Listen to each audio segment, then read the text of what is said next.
इसीलिए शिव का नाम कल्याण है सज्जनों, कल्याण है। ये जगत के कल्याण करने वाले हैं हमारे भोलेनाथ, और बहुत जल्दी प्रसन्न होने वाले हैं।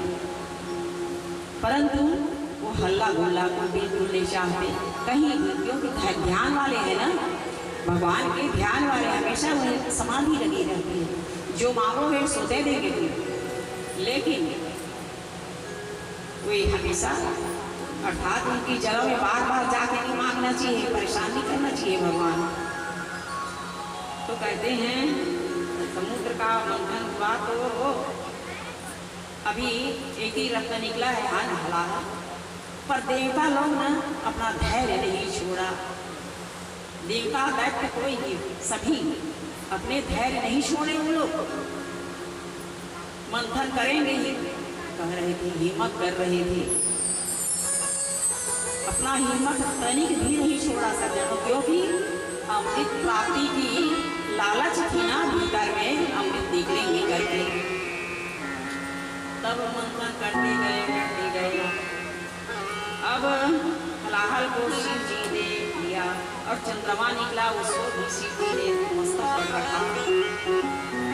ये चंद्रमा निकला, अब शिव जी जो ये थे, शरीर जल रहा था और चंद्रमा निकला ना, चंद्रमा शीतल होता है ना, इसलिए भगवान ने मस्तक भी रखा। और उसका दो अर्थ है, क्योंकि चंद्रमा समुद्र का गुण है सज्जनों, इसीलिए भगवान ने अपने मस्तक पर रखा।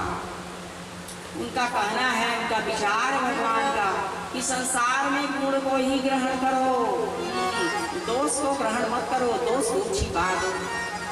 दोष था कौन? जहर जो हलाहल निकला वो दोष था समुद्र का, इसलिए उन्होंने क्या किया, पी करके यहाँ पर छुपा दिए। कभी भी किसी की निंदाचारी को, एक छोटी सी निंदाचारी सुनते हैं ना, पेट में नहीं फंसती वो बात, उसको कहेंगे, उसको कहेंगे, उसको कहेंगे, उसको कहेंगे। सज्जनों, ऐसा काम कभी नहीं करना चाहिए।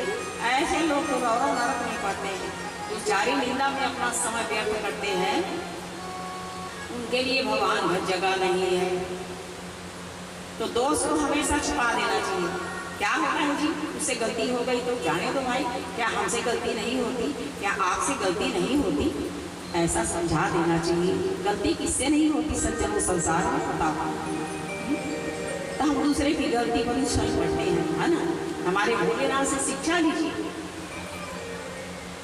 हमारे भोलेनाथ जो हैं, दोष को छुपा दिया और उनको सिर धारण कर लिया। उसके बाद ये अभिषेक कब से शुरू हुआ सज्जनों? भगवान को अभिषेक के लिए क्यों हुआ, अब कब से हुआ? इस श्रावण का महीना जब भगवान ने समुद्र का मंथन हुआ और जब विष निकला तो भोलेनाथ ने पान कर लिया। भैया चाहे कोई कितने भी नशेड़ी क्यों न हो, अधिक होगा तब तो कुछ प्रभाव पड़ेगा। शिव जी भी एकदम से उनका रूप बदल गया था, एकदम शरीर तपने लगा। तब देवताओं ने क्या किया, उसी समय किसी ने दूध ला के ऊपर में डाला, किसी ने दही ला के डाला, किसी ने मधुरस ला के डाला, किसी ने चीनी ला के डाला, किसी ने रस का जूस ला के डाला। जितने ठंडा ठंडा चीज होता है संसार में सज्जनों, जितने ठंडे चीज होते हैं और सबको ला करके शिव जी के ऊपर डालते गए। जो ही पंचामृत से स्नान कराया, गंगा जल से स्नान कराया, तो भगवान का वरद हस्त उठ गया। जो भगवान भोलेनाथ को अभिषेक करते हैं श्रावण के महीने में सज्जनों, उनका पुण्य जो है अक्षय बन जाता है, अक्षय बन जाता है। उसी दिन से अभिषेक करना शुरू हुआ है सज्जनों। श्रावण के महीने में विशेष अभिषेक की महिमा है। वैसे तो 12 महीना महिमा है उसकी, इसी बात नहीं, पर विशेष करके श्रावण महीना में ज्यादा है।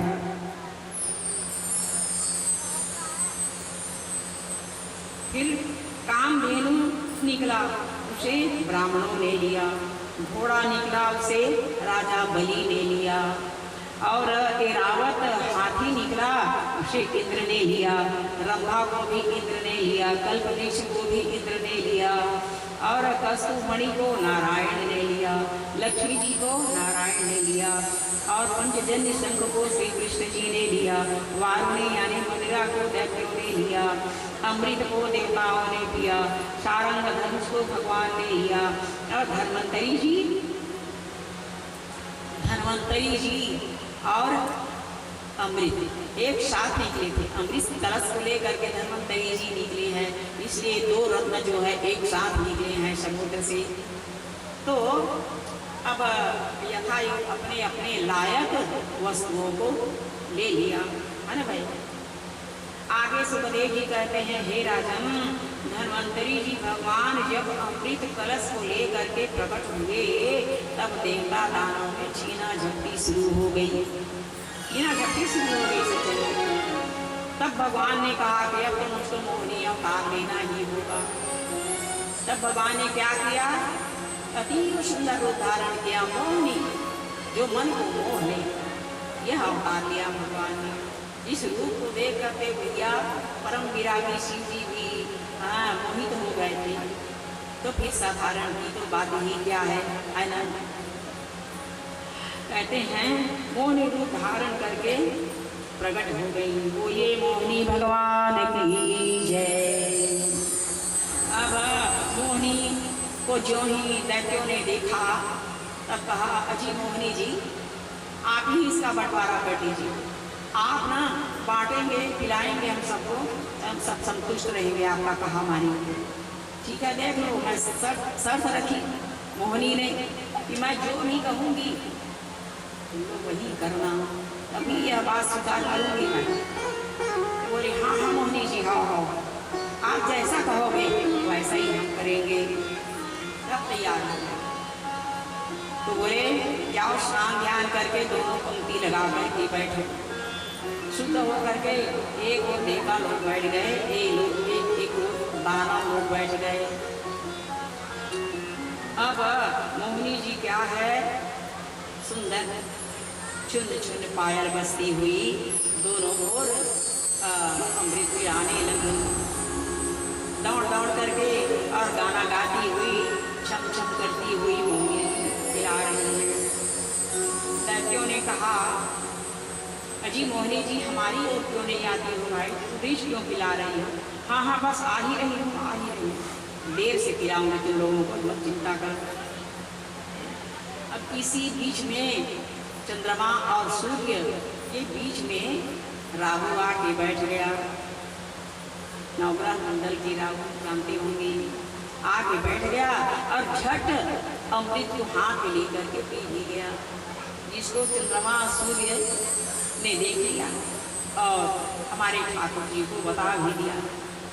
सुनते ही हमारे कन्हैया ने क्या किया, अपने चक्र को छोड़ दिया तो राहु का सिर कट तो गया, परंतु वे मरे नहीं, एक से बल्कि दो हो गए